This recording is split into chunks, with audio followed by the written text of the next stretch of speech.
Hello, আসসালামু আলাইকুম everyone. আজকে হবে সবকিছু ব্লু অ্যান্ড ব্লু, মানে আজকে আমি 2টা ব্লু কালার কেক ডেকোরেশন করে দেখাবো। তো 2টা কেকই ছিল হচ্ছে 1 পাউন্ডের মধ্যে হাইট কেক, আর আমি 2টা কেকই বেক করেছিলাম 5 ইঞ্চি মোল্ডে। তো এখানে যে 2টা কেক অর্ডার ছিল, 2টাই ছিল চকলেট ফ্লেভার অ্যান্ড একজনই আমাকে অর্ডার করেছিল। তো ফার্স্ট কেকটা ছিল হচ্ছে বাটারফ্লাই থিমের মধ্যে ব্লু শেডের ওয়েভি ডিজাইন। তো ওয়েভি ডিজাইনটা আমি কিভাবে করেছি এটা তো আপনারা দেখেছেনই। দেন কিছু নন এডিবল বাটারফ্লাই ছিল ব্লু কালার। আর এই ওয়েভি বাটারফ্লাই থিম কেকটা কিন্তু খুবই কমন একটা ডিজাইন। এই ডিজাইনটা করেনি এমন কেক বেকার হয়তো নেই। আমি এখন আমার বাটারফ্লাই যেগুলো আছে এগুলো বসিয়ে দিলাম। তারপর হবে বেশি করে sugar pearl all over the cake. Then কেকের রাইটিংটা অ্যাড করে আমার ডেকোরেশনটা কমপ্লিট হয়ে যাবে। তো আজকের ভিডিওতে আমার ভয়েসটা যতটা এক্সাইটেড মনে হচ্ছে আপনাদের কাছে, যেদিন আমার কেকগুলো ডেলিভারি ছিল কিংবা যেদিন আমার কেকগুলো রেডি করতে হচ্ছিল ওই দিনটা আমার কাছে একদমই এক্সাইটেড ছিল না। তো এই কেকগুলো ছিল আমার নভেম্বর প্রি অর্ডারের কেকগুলো। আমি নভেম্বরে জাস্ট কয়েকটা অর্ডারই নিয়েছিলাম, তার মধ্যে ছিল এই কেকগুলো। আর অর্ডার করেছিল আমার একজন রিপিট ক্লায়েন্ট। তো আপু অর্ডার করার পরপরই আমার যখন কেকগুলো ডেলিভারি, এর কয়েকদিন আগেই আমি খুব ভালো রকমের অসুস্থ হয়ে যাই। অসুস্থ হলেও কিছু করার নেই,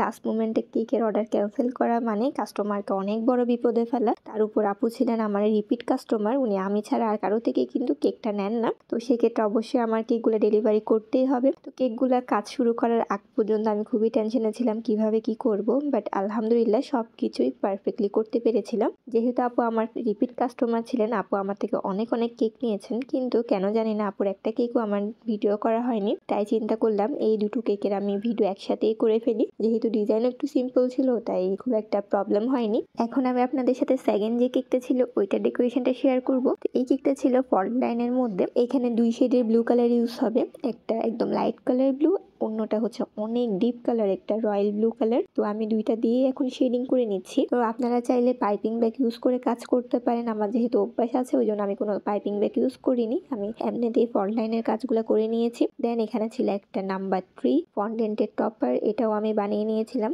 সাথে উপরে গোল্ডেন কালার ডাস্ট করে নিয়েছি। দেন হবে বেশি করে সুগার পার্ল। কেকের কোনো রাইটিং ছিল না, জাস্ট একটা হ্যাপি বার্থডে টপার অ্যাড হবে। তো সুগার পার্ল আমি এখানে অল্পই দিয়েছিলাম, বাকিটা আমি ডেলিভারির আগে করে দিয়ে দিব। যেহেতু নিচে ডিপ কালার আছে, ডিপ কালারের উপর সুগার পার্লটা দিলে দেখা যায় পার্লসের উপরও কালার চলে আসে, এই জন্য আমি ডেলিভারি আগে করেই বাকি সুগার পার্লগুলো অ্যাড করে দিব। দেন এখন আমি অ্যাক্রিলিক টপারটা অ্যাড করে দিচ্ছিলাম। তো এই ছিল এই সিম্পল কেকটা। তো দুইটা কেকই খুবই সিম্পল ছিল, কিন্তু ডিজাইনগুলো খুবই সুন্দর ছিল।